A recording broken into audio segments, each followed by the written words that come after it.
The rain came down over the city like static on an old wire. Midnight had already punched the clock, but the threat desk was still lit, still breathing, still waiting for the next bad name to crawl out of the alley. The date was August 23, 2026, and the case files were stacked high enough to block the neon from the window. Tonight was not petty theft. Tonight had murders on the board. 4 critical cases, each one a command line with a knife in its hand. 2 routers from D-Link, 1 travel router from GL-iNet, 1 old repeat offender from Palo Alto Networks, already caught in the act by CISA's Known Exploited Vulnerabilities catalog. The kind of perp that does not knock, it just walks in through the front door and starts issuing orders. First on the slab was CVE-2026-18612, a critical murder with a CVSS score of 9.8 and an EPSS probability of 2%. The victim was the GL-iNet GL-MT3000, affected up to firmware version 4.45. The broken lock was command injection, most closely tied to CVE-719, improper neutralization of special elements used in an OS command. The vulnerable code sits in the native plugin component, plugins.so, reach through ICG-bin GL-C. The dangerous functions are plugins.removePackage and plugins.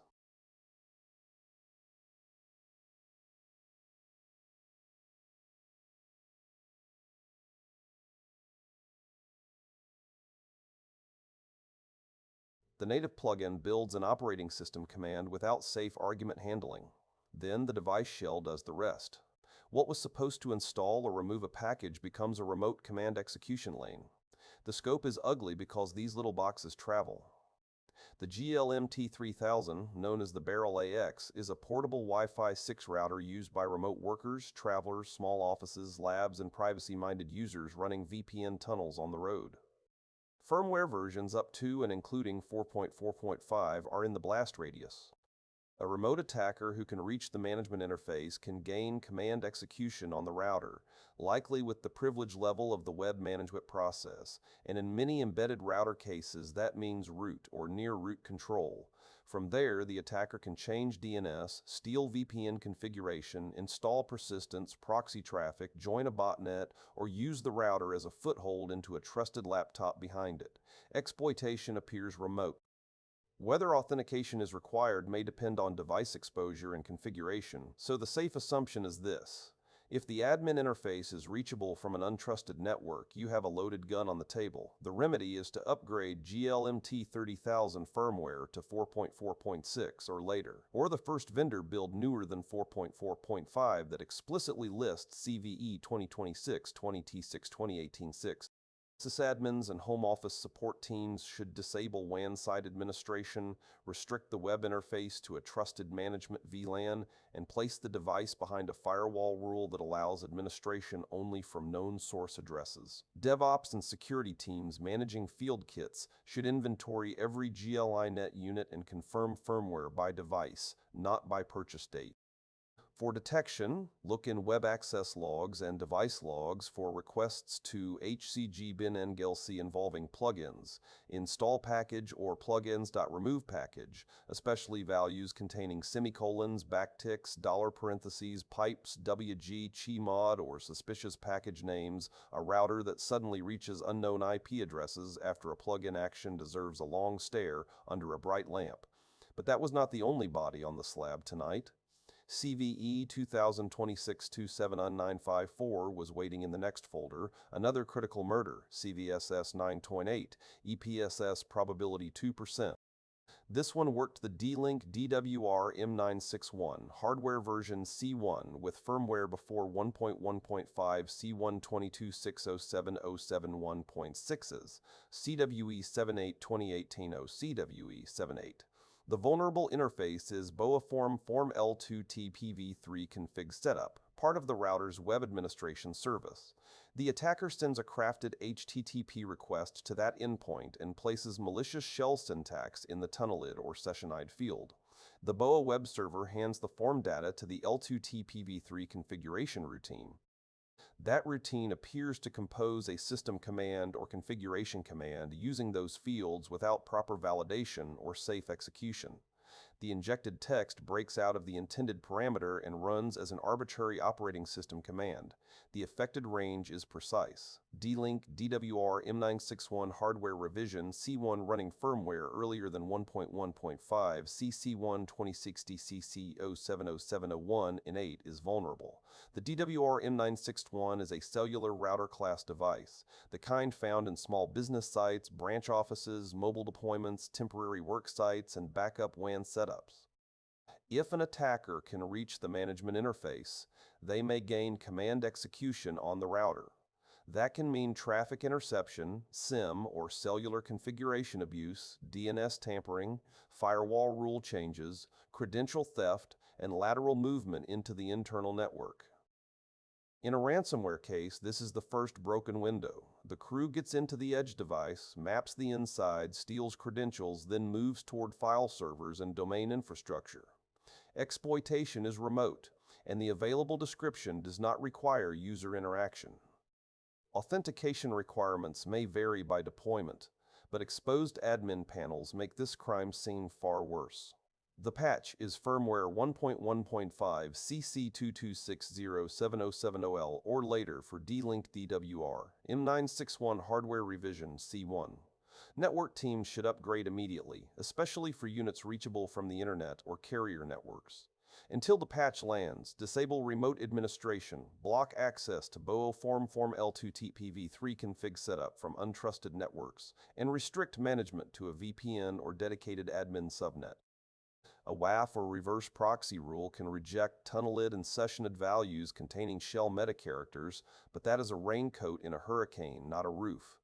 Detection means reviewing HTTP logs for post requests to BOA Form L2TPv3 config setup and suspicious field values containing semicolon, ampersand, pipe, backtick, dizzybox or wget, curl, TFTP, busybox or wget wshish. Also watch outbound traffic from the router to unfamiliar hosts, especially immediately after L2TPv3 configuration changes.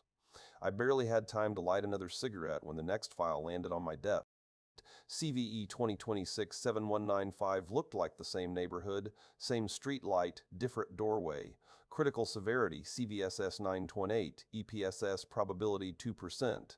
The product was again the D-Link DWR-M961 hardware version C1, this time specifically software version 1.126 C1-2026-12026-0211, no 0444. The broken component is BOA Form 11, CC time to wireless setup behavior. The flaw is command injection, CVE-78. A remote attacker sends a crafted request to the Form WSC endpoint and injects. The wireless setup handler processes values that should only describe WPS pins or SSID strings. Instead of strict validation and safe API calls, the handler lets attacker-controlled input reach an operating system command context. The shell interprets the injected payload, and the attacker gets execution. The affected version called out is D-Link DWR-M961 C1 software version 1.1.1.2 C12CC1.1.2 CCSO21.444. Given the related DWR-M961 patch line, owners should move to firmware 1. The real-world danger is sharp because WPS and wireless configuration features are often overlooked after deployment. A router may sit in the closet for years, quietly bridging trusted internal traffic while its web interface remains open to a support network, or, worse, the public internet. An attacker who lands command execution can alter Wi-Fi settings, harvest admin material, redirect client traffic, install malware, or use the router for persistence. No user interaction is needed if the attacker can submit the malicious request. Authentication requirements are not fully clear from the short advisory text, so defenders should treat any reachable management interface as exposed until proven otherwise. The remediation is to upgrade D-Link DWR-M961 C1 devices from 1Type1261P Sex1 or 2C-C1261W2 61242 1Type12 2CC-707-2000 2C-126-26707 segment. In segment cellular routers away from crown jewel network zones. Security teams should hunt for requests to BOA from crown jewel network zones. Security teams should hunt for requests to BOA from Pin fields containing anything other than expected digits are a bad sign. SSID fields carrying shell characters, encoded payloads, curl commands, wget downloads, or references to DMP should be treated like fingerprints at the scene. Developers building embedded web handlers should take the lesson home. Never concatenate user input into shell commands. Use fixed argument arrays, strict allow lists, and platform APIs that do not invoke a shell. The night was far from over. Then came the old killer, CVE-2026-71955, critical, CVSS 10.0, EPSS probability 100%, a repeat offender caught in the act, listed in CISA's KEV catalog. The product was Palo Alto Networks PAN-OS, specifically the Global Protect feature under certain configurations. The technical wound is a command injection chain caused by arbitrary file creation, commonly mapped to CVE-77 or CVE-78 depending on interpretation, with the root problem being unsafe handling that leads to operating system command execution.